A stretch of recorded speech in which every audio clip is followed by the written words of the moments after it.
Welcome back to another installment of Book Talks with Becky, hosted by yours truly, Becky Schock in Bothell, Washington. This Book Talk broadcast is brought to you by our sponsors, Stamps.com. Today we're going to talk about a new book that I have learned to love, written by one of our favorite authors, Chris Van Allsburg. This book is called The Sweetest Fig. Just like all of our other book talk episodes, today I will summarize this text for you, and then I'll take questions from our listeners. To begin, this book, written by Chris Van Allsburg, is about a character, Monsieur Bibot, who lives in France. He's a dentist, and he often really just only cares about himself. Throughout the story, he learns a valuable lesson. We as readers get to experience that lesson alongside him. As I said, he's a dentist. He doesn't treat his patients well, and he doesn't treat his pet Marcel well either. Throughout the story, you learn that Monsieur Bibot would rather take care of himself than to serve those around him. Towards the beginning of the story, he is asked to treat an old woman who has nothing to pay him with. He chooses to pay with figs that she tells him are magic. Monsieur Bibot, on the other hand, doesn't find this humorous or worthy of his services, so he mistreats the woman and throws her out of the office. Later on in the story, he learns that by eating the figs, he can make his wildest dreams come true. So he begins to practice in a self-serving way so that he can make his life even better than it is, rather than using that power to make life better for others. Throughout all of this, he continues to mistreat his home pet, Marcel, a dog. In the end of the story, Marcel eats the magic fig, and his wildest dreams are the ones that come true. The story ends with Monsieur Bibot switching places with the dog that he has treated so horribly throughout the story. He wakes up one morning and he is the dog, and Marcel is the human. Let's take a few questions from our listeners. Kristen from Woodinville, Washington, asks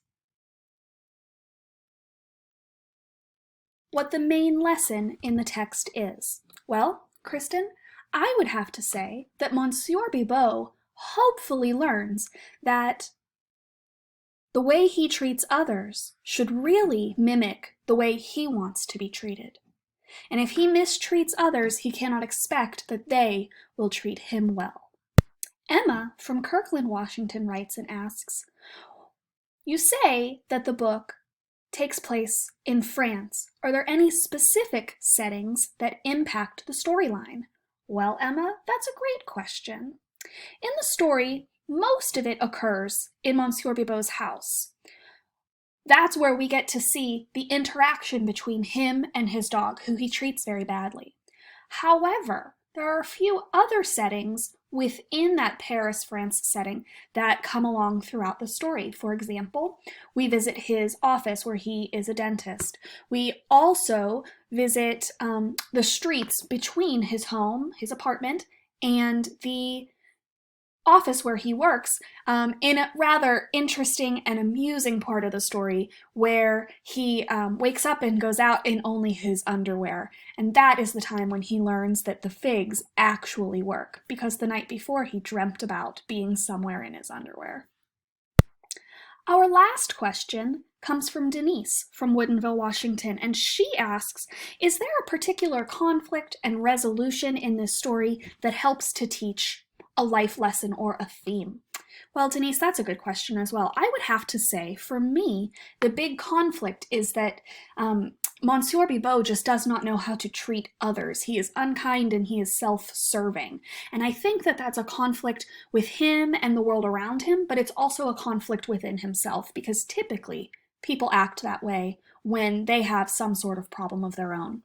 As far as a resolution, one of the great things about this author, Chris Van Allsburg, is that he leaves us to figure out the message or the lesson ourselves. It's up to interpretation, you could say.